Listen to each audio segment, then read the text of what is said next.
네, 안녕하세요.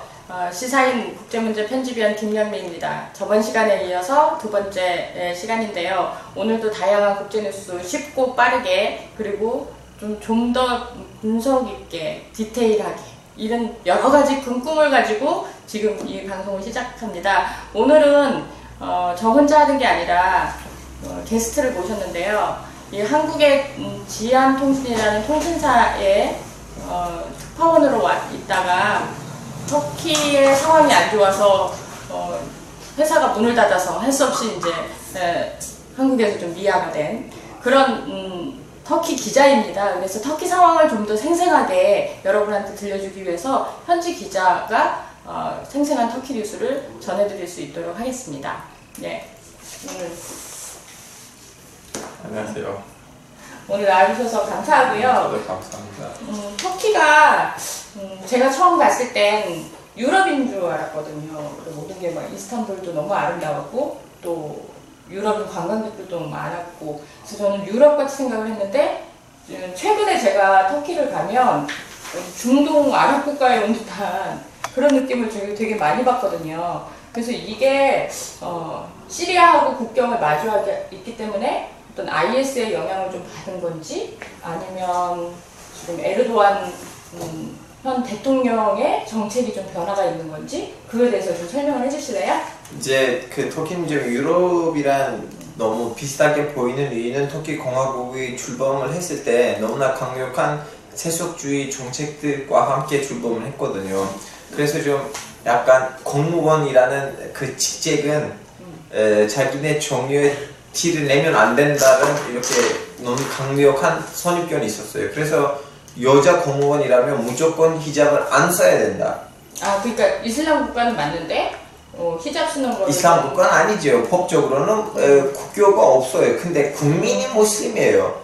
국민이 무슬림인데 공무원으로 일하면 여자들은 히잡 쓰면 안 되고 남자들은 이제 그 금요일날 예배 있잖아요. 합동 예배. 근데 그 예배는 이제 시간에 따라 이제 그 해 움직임에 따라 시간이 달라지는데 그 점심 휴가를 안 맞으면 예배를 못 하게 돼요. 근데 원래 좀 약간 부탁을 해서 나 10분 가서 예배하고 오면 안 되냐고 하면 안 돼요.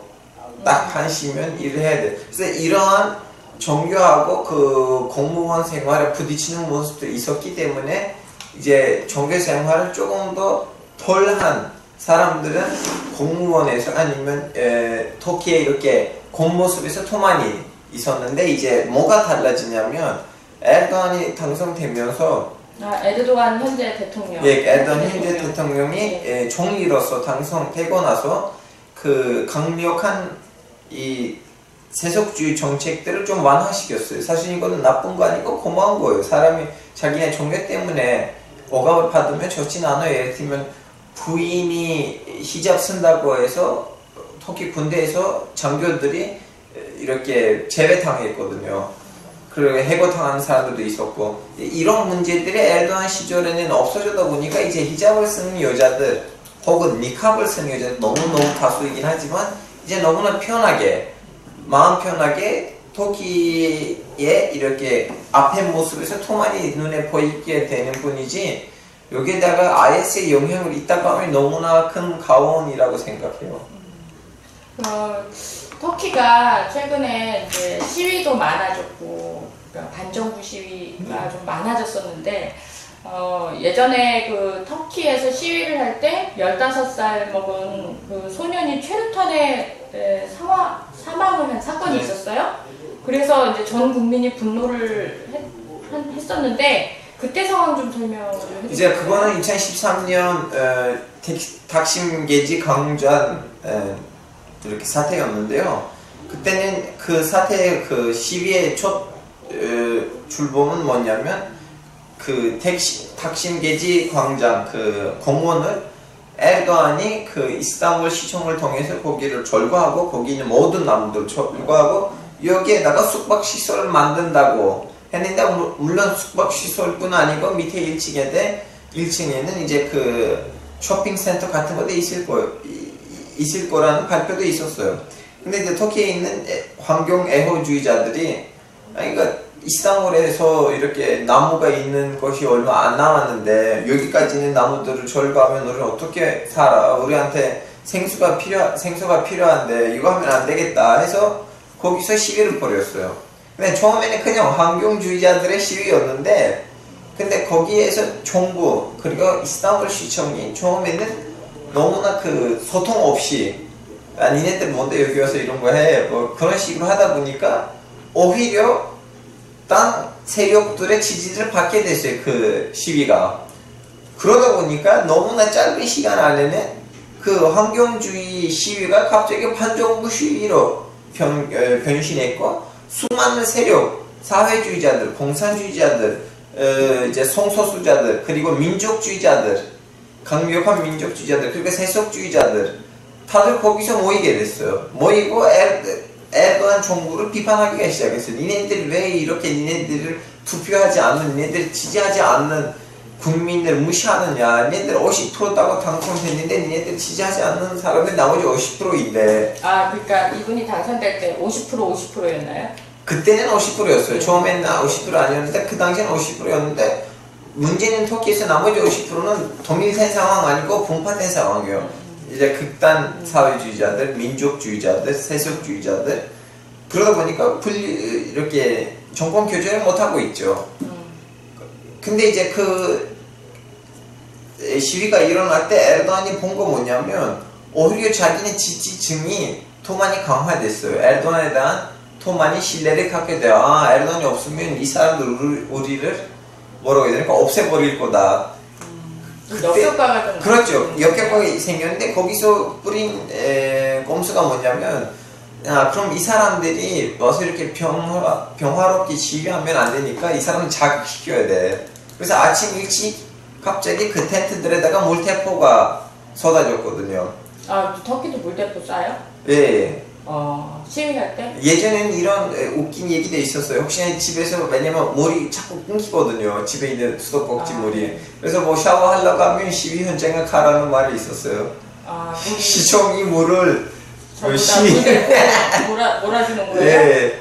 그렇구나. 그런 웃긴 말도 있었는데 다시 한번 시위 얘기로 들어가자면 그때는 아침 일찍 갑자기 물대포로 그 텐트들을 다 없애버리다 보니까 일부 거기에 와서 시위하는 사람들이 너무나 좀 약간 폭력적인 혁명을 지지하는 세력들도 있었죠. 그래서 그 사람들이 나와서 경찰이랑 충돌했어요. 근데 그 경찰이랑 충돌했던 사람이 거기에 나와 있는 시위자들 한 10%도 안 돼요. 근데 그 충돌이 일어나고 난 다음에 경찰이 이제 거기 시위에 나왔던 세력들을 분리시키지 않고 여기저기 다 물대포를 던졌어요. 다음에 그 물대포는 제르탄으로 변했죠. 그 제르탄으로 던지는 그 당시에는 많은 사람이 피해를 받았죠. 국회의원까지 피해를 받은 적이 있어요. 거기 나와 있는 국회의원 한 명대 피해를 받았어요. 중상을 입었어요. 제르탄을 맞아서? 제르탄이 직접 맞은 거 아니고 이렇게 저도 확실히 모르긴 하지만 여기에다가 뭔가 더 줬는데 그건 제르탄인지 아니면 플라스틱 총알인지는 모르겠어요. 까먹었는데 하여튼 그때는 많은 사람이 그 중상을 입었는데 그 멜킨 엘반이라는 소년인데 이분도 거기 시위 현장에 나왔던 애예요. 그냥 빵 사러 가다가 시위 현장에 가서 시위 현장에서 시위를 하다가 제르탄을 맞았어요. 맞아서 한 3개월, 4개월 동안 병원에서 치료받았다고 죽었는데 지금 그 닥심 시위 강정 이후에는 에르도안이 야 봐봐 이 사람들이 반정부 시위 아니야. 이 사람들은 다 오랑캐들이에요. 봐봐 이스탄불 어떻게 돼서 여기저기 그 사람들을 공격했어요. 그래서 반정부주의자다. 그렇죠. 그 폭력 세력이다. 예, 폭력 세력을 주장했었는데 그때 이제 에르도안의 이런 주장을 이렇게 깨는 거 뭐냐면 그 아이였어요. 그럼 이 아이는 뭐냐? 이 아이도 폭력주의예요? 그때는 갑자기 우리는 그때 잘못한 거 아니? 우리는 그냥 쓸데없이 물대포하고 제르탄을 던진 거 아니? 이 사람들 어차피 광장만 처음에는 광장 이야기였는데 그 나무도 자르지 말라는 얘기였는데 그때 이제 정부가 하는 거 뭐냐면 그 아이가 돌을 던지는 하나의 이렇게 사진을 이제 어디서 찾았는지 모르겠지만 그 사진을 여기저기 유포시키고 야 아이는 게임을 하지 놀이터에 가서 노는 거지 이거 뭐야 경찰에다가 돌 던지는 아이인데 그냥 아이 아니었구만 다음은 이 아이의 종파. 이 아이는 알레비파였기 때문에 이제 터키에서 알레비파라고 하면 시아. 기본적으로 시아파에서도 제일 끝에 있는 파이죠. 일반 시아파 아니에요.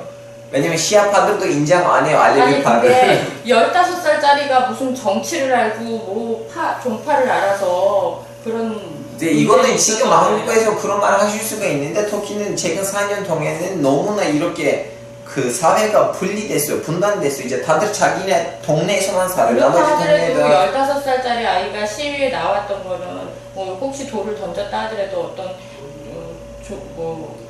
어떤 정치적인 뭐 어떤 그런 목적이 있어서 그런 것 같진 않은데 꼭 최루탄을 쏴야 됐고 또 죽어야 됐다는 건 굉장히 비극인 거죠, 터키에서. 이제 문제는 지금 정부의 모습을 보시면 목숨 문제예요. 왜냐면 한번 정권으로부터 몰아내면 소송 걸 만한 것도 너무 많아요. 근데 항상 정부는 권력을 잡아야 되니까 웬만한 수단을 쓰고 있어요.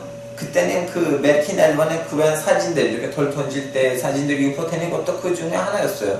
그 아이 하나의 목숨보다는 그 정권의 유지가 더 중요한 거죠. 목숨보다 정권의 유지가 더 중요. 아니 그 사람들 보기에는 우리 정권이 무너지면 우리 쪽에서 수많은 사람을 피해 볼 거예요.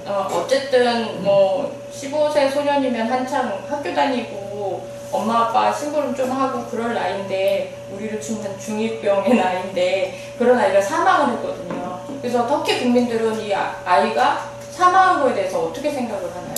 이제 여기 그 사건 이후로부터는 터키는 이제 유턴을 하지 못하는 길에 들어갔죠. 그때는 모든 터키 국민이 사회가 손을 합쳐서 야 자이든 우이든 간에 알레비파이든 이제 수니파이든 간에 쿠르드족이든 투르크족이든 간에 이 아이 자체는 그냥 뭐 돌을 던질 수도 있죠. 그럼 경찰이 와서 그냥 이렇게 귀걸이 이렇게 해줘야지. 제일 뭐 폭력적이어도 제루탄을 맞았다 이 아이는 오케이 경찰이 제루탄을 던져나게 잘못해서 그 아이한테 갈 수도 있죠.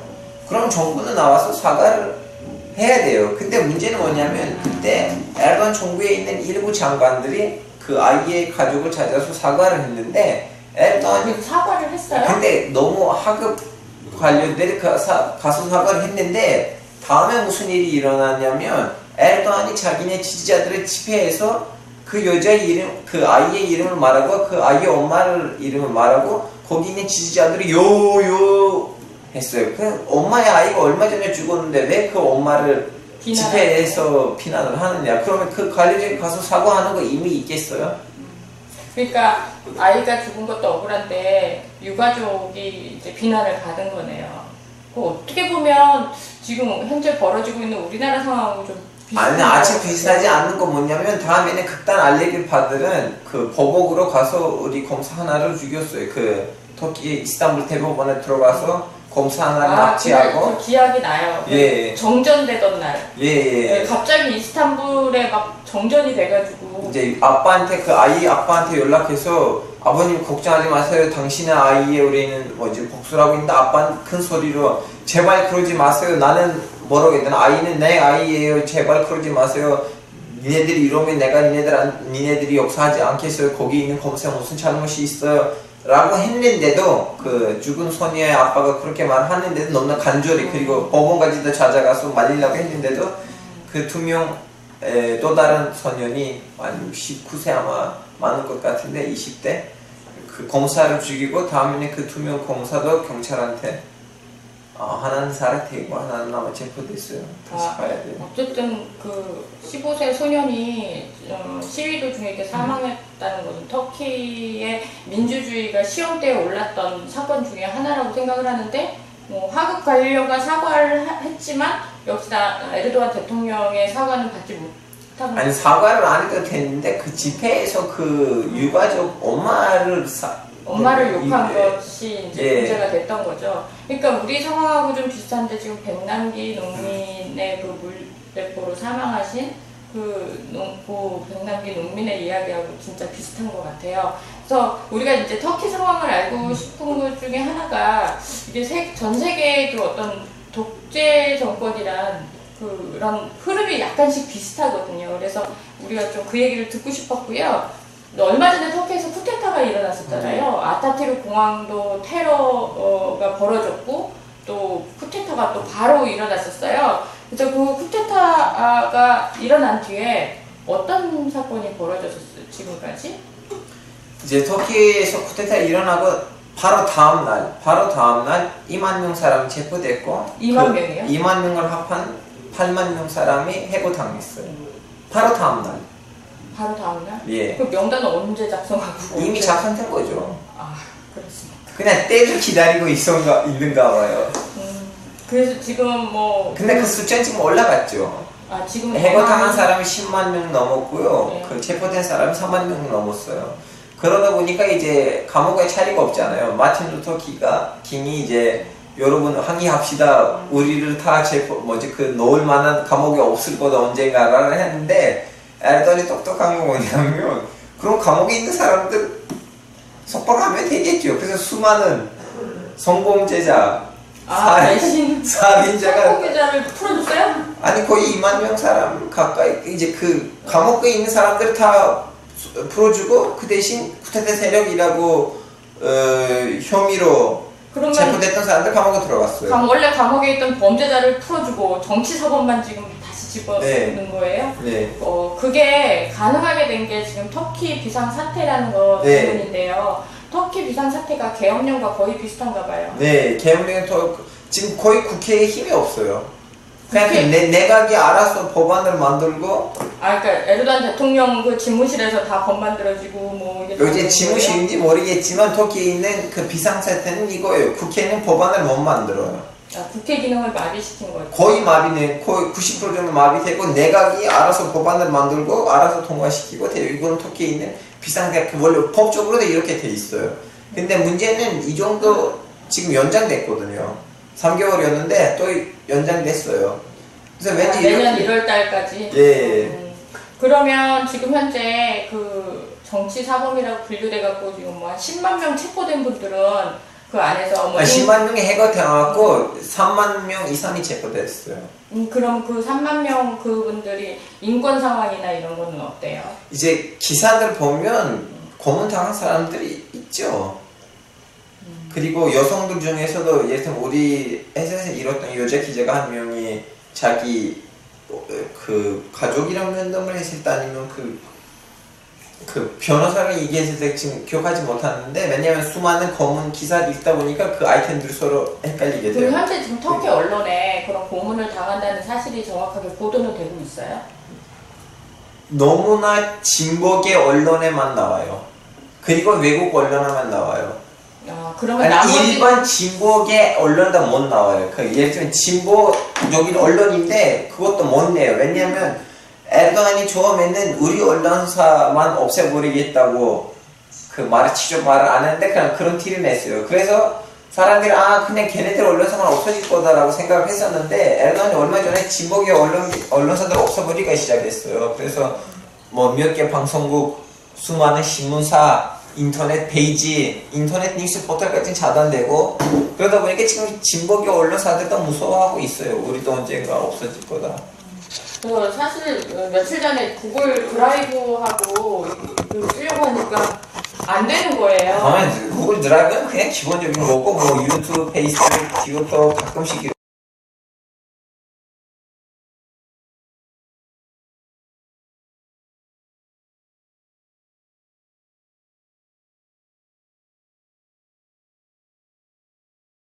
그 뉴스 포털은 차단됐어요. 바로 다음.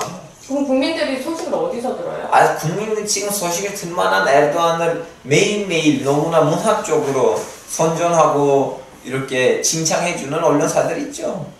그럼 그런 언론사만 남겨놓고 나머지는 싹 이렇게. 그렇죠. 아니면 나머지 언론사들 협박을 예를 들면 터키에서 그나마 살짝 비판하는 하나의 언론인이 있었는데 이제 대기자라고 하고 싶진 않아요. 왜냐면 대기자이라는 말에 의미가 있지만 아멘 하칸이라는 기자가 있어요. 유명해요. 이 사람이 살짝 우리 정부를 비판하고 살짝 우리 정부 사람들을 짜증나게 만드는 기자였는데 어느 날 집에 가다가 폭행당했어요.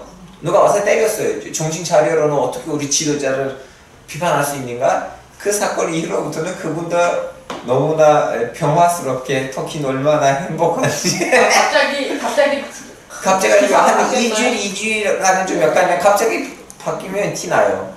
시간이 흘러가야 돼요.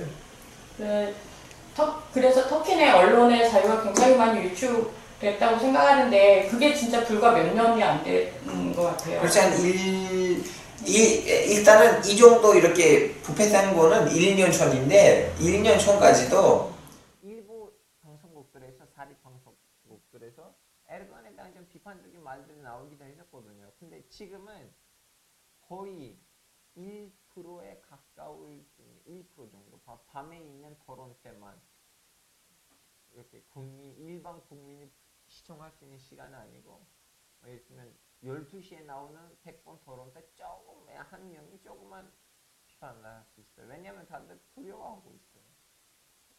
누구를 아니 왜냐면 에르도안이 지시하지 않아도 에르도안 밑에 있는 그 정당 있잖아요. AKP 정당의 정명위원회 그 히틀러 시절에 있었던 SS처럼 거의 지시를 안 받아도 걔네들 알아서 처리를 해요. 무조건 정부가 야 걔네가 좀 위험해라고 할 필요가 없어요. 그 사람들 알아서 처리를 해요.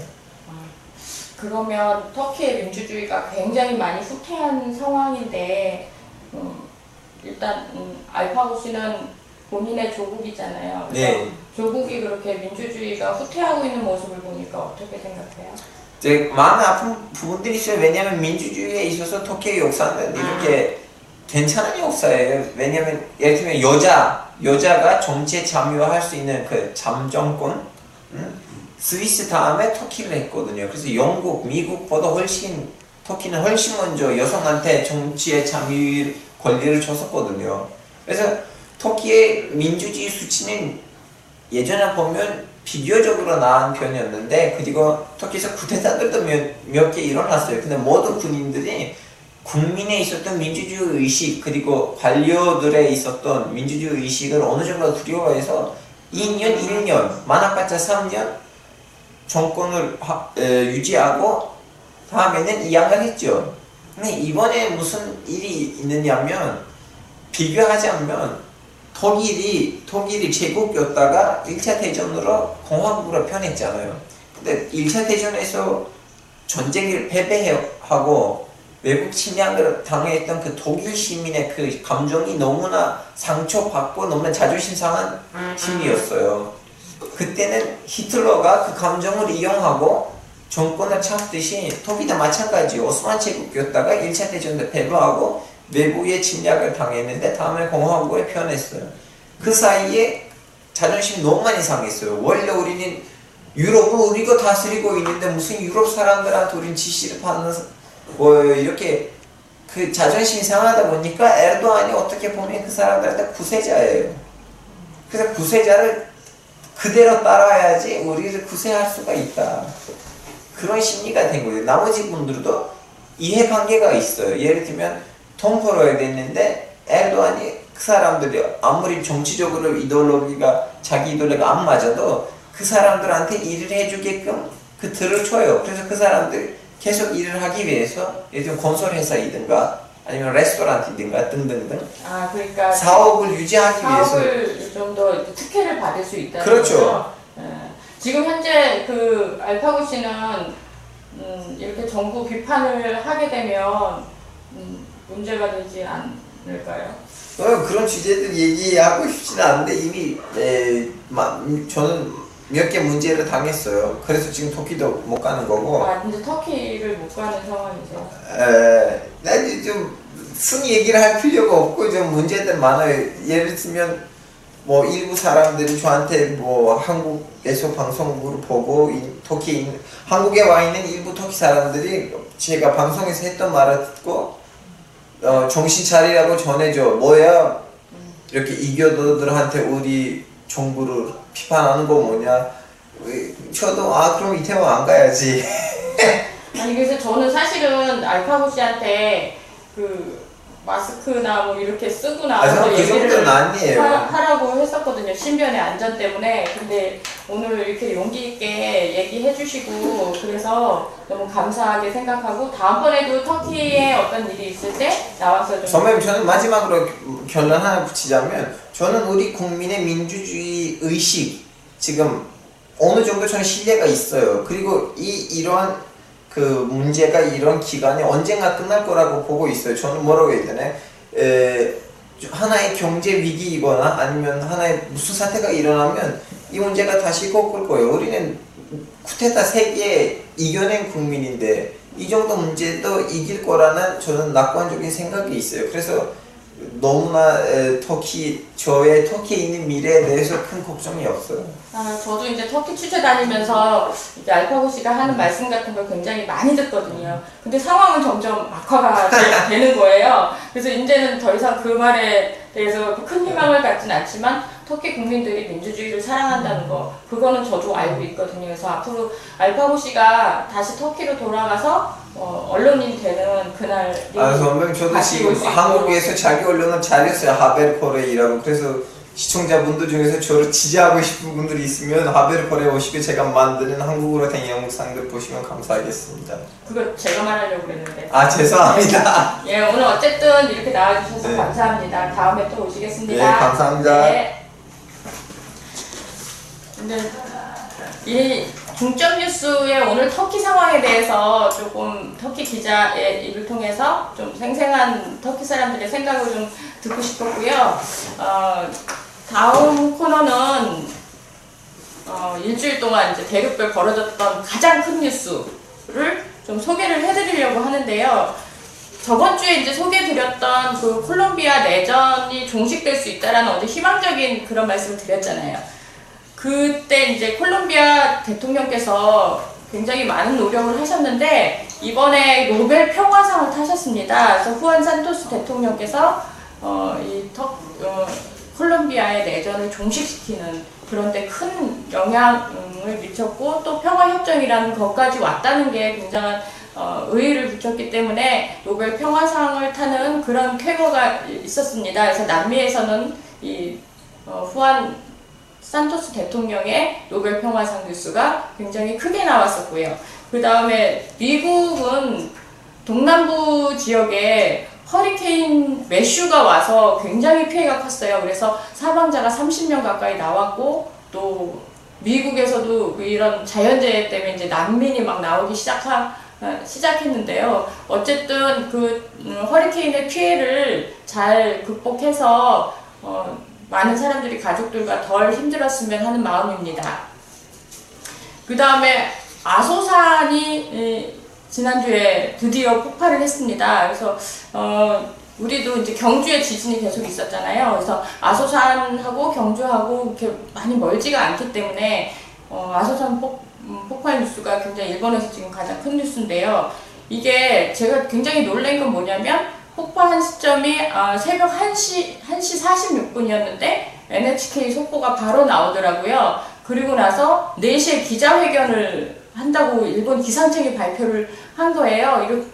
이 모습을 보고 제가 느낀 거는 자연재해를 대하는 입장에서 일본 공무원들이 굉장히 순발력이 많구나 그렇게 생각을 하거든요. 우리 경주 지진이 나면 대부분이 이제 페이스북이나 이쪽이 더 빠르거든요. 기상청보다. 근데 일본 기상청은 그렇지 않다는 게 굉장히 인상적이었습니다.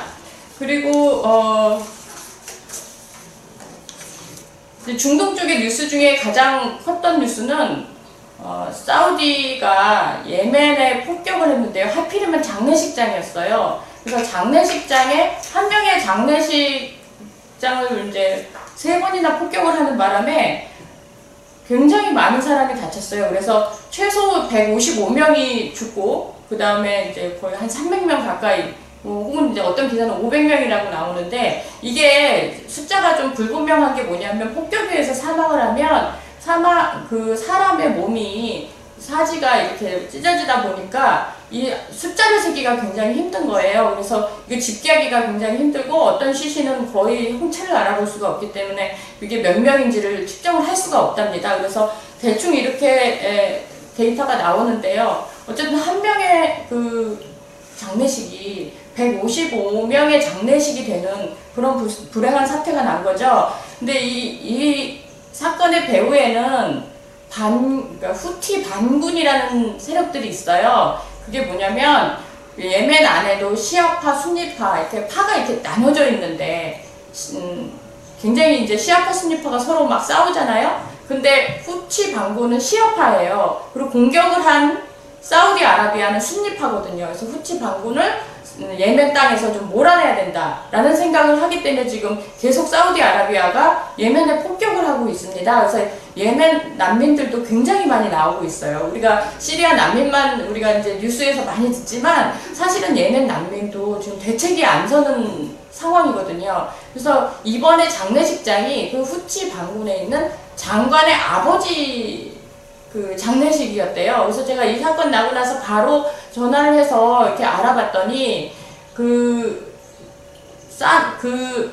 벌어진 그 장소가 예멘의 수도 사나였는데 사나 시장님이 그 자리에서 돌아가셨다고 하더라고요. 어쨌든 뭐 장례식 하나에 그렇게 많은 사람들이 죽을 수 있었던 거는 사우디아라비아의 공구를 동원한 막강한 화력이잖아요. 이 사람들이 그런 그 민간인을 상대로 그런 폭격을 해서 이렇게 많은 사람들이 가족을 잃고 죽게 될 수밖에 없는 불행한 사건입니다. 그래서 예멘의 뉴스는 우리나라에서도 그렇게 많이 비중 있게 다뤄지지는 않지만 시리아만큼 사실 예멘도 굉장히 심각한 상황이에요. 그래서 우리나라에도 예멘 난민들이 현재 들어와 있는 상황이고요. 그래서 인도주의적으로 이게 평화적으로 좀 협상을 해서 뭐 전쟁을 좀 멈췄으면 하는데 사우디아라비아 입장에서는 아직 멈출 생각이 좀 없어 보이는 것 같고요. 심지어는 이 장례식조차 이제 사우디아라비아가 폭격한 것이 기정사실인데 지금 그걸 부정하고 있는 상황이에요. 그래서 이 사건이 계기로 삼아서 사우디아라비아가 이제 예멘에 대한 폭격을 좀 중지했으면 좋겠고요. 국제뉴스라는 게 어떨 때는 남의 나라 얘기 같지만 아까 이제 터키 얘기 같은 경우도 어쩌면 우리의 미래에 벌어질 수도 있는 사건이거든요. 그래서 남의 나라 이야기를 하더라도 우리가 좀 더 그 사실을 파악을 해서 우리는 저런 사건이 벌어지면 안 된다라는 생각도 있지만 또 하나는 예멘 사건을 이렇게 말씀드리면서 제가 강조하고 싶은 건 뭐냐면 어차피 지구를 같이 쓰는 우리 이 시대에 같이 쓰는 사람들이잖아요. 그래서 피부색이나 종교를 떠나서 어떤 사람의 장례식장에 조문하러 갔다가 이렇게 많은 사람들이 죽었다는 부분 굉장히 가슴 아픈 일이거든요. 그래서 그런 소식을 좀 전하게 돼서 저도 마음이 아프고요. 그리고 저번 주에 이제 제가 이디오피아의 이야기를 했었거든요. 그래서 시위가 벌어지고 있다라는 얘기를 했었는데 요새 뭐 국가 비상사태가 무슨 전 세계적으로 유행인지 터키의 국가 비상사태가 내년 1월까지 미뤄져서 계엄령 상태다 마찬가지다라는 뉴스를 전해드렸지만 이디오피아에도 터키처럼 국가 비상사태가 지금 선포가 된 상황이에요. 그래서 이디오피아에 혹시 출장이나 여행 가실 분들은 이것도 또 참고를 하셔야 되거든요. 그래서 현재 이디오피아 상황이 치안 상황이 굉장히 안 좋다고 합니다. 그래서 실시간으로 저도 이제 이디오피아 상황을 계속 체크를 하는데요. 지금으로서는 그 정부가 굉장히 그 독재적인 성격을 띠는 것 같습니다. 그래서 취재도 사실 어렵지만은 그 이디오피아 사람들의 입장도 굉장히 좀 난처한 상황인 거예요. 예를 들어서 이게 지금 오모로라고 그 한 종족이 가지고 있는 땅을 이디오피아 정부가 좀 뺏으려고 하는 상황인데요. 이 피해자들은 이 사람들을 편을 들게 되면 정부 독재에 반항하게 되는 거죠. 그래서 또 불법 체포, 구금 뭐 이런 수순으로 갑니다. 그러니까 사람들이 그런 말을 할 수가 없는 상황인데다가 또 이 오모로족 같은 경우는 굉장히 그 약간 그 이디오피아 안에서도 좀 약간 터프한 그런 종족이에요. 그러다 보니까 정부와 굉장히 많이 이제 충돌이 많은 것 같고요. 어쨌든 지금 현재 학교, 병원, 뭐 치안, 행정 이런 시설들이 훼손된다라는 그런 그 이제 반정부 시위 때문에 그런 이유로 지금 비상사태가 선포된 상황이에요. 자, 그리고 오늘은 그 국제시사 용어 설명을 또 이제 전해드려야 할 시간인데요.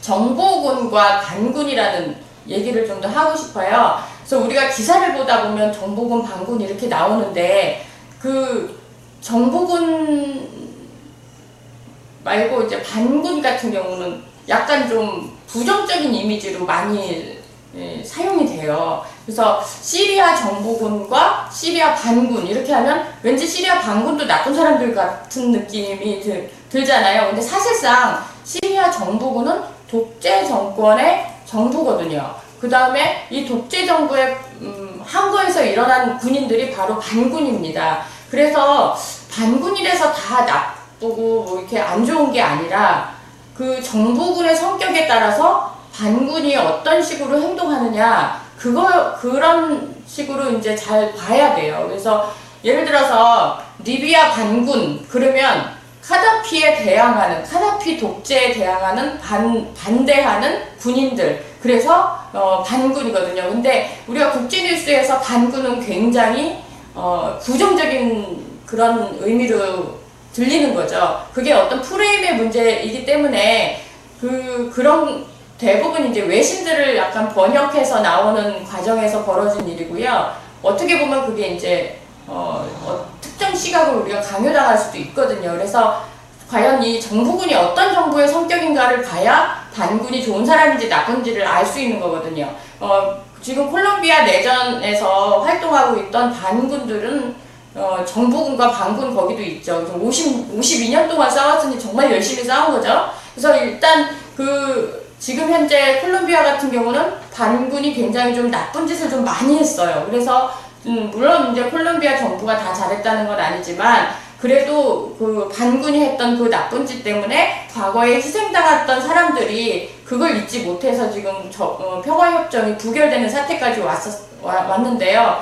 어쨌든 정부군과 반군이라는 이 개념이 나눠지는 이런 것들이 반드시 반군은 나쁜 이미지가 아니다. 그래서 정부군이 어떤 사람인지 상대편이 여기를 먼저 보시고 반군이 어떤 반군인가를 보는 게 낫죠. 그래서 아프리카에도 수많은 반군이 있어요. 저 사실 이름을 다 외우지 못할 정도로 엄청난 반군들이 있고 시리아에도 시리아 반군이라고 하면 뭐 봉기에서 일어난 반군도 있지만 요즘에는 또 여기도 또 여러 종파 뭐 분파 이렇게 아주 4분 오열돼가지고 여기도 마찬가지로 이제 저도 이름 다 못 외우는 그런 반군들이 쫙 생기기는 했어요. 근데 내전이 길어지면 사람들이 김병의 효자 없듯이 처음에 취지를 많이 잃는 것 같아요. 그래서 요새는 반군들도 뭐 옹곰 반군, 급진 반군, 또 시리아 반군 쪽에서도 이렇게 나눠지더라고요. 그래서 가장 중요한 건 시리아 내전도 빨리 종식이 돼야 이런 개념도 없어지는 거죠. 그러니까 정부군 반군 이 말이 나온다는 자체가 평화롭지 않다는 얘기거든요. 그래서 앞으로 우리 아이들이 살아갈 세상에는 이런 정부군 반군 이런 말조차 좀 없어지는 좋은 세상이 왔으면 좋겠습니다.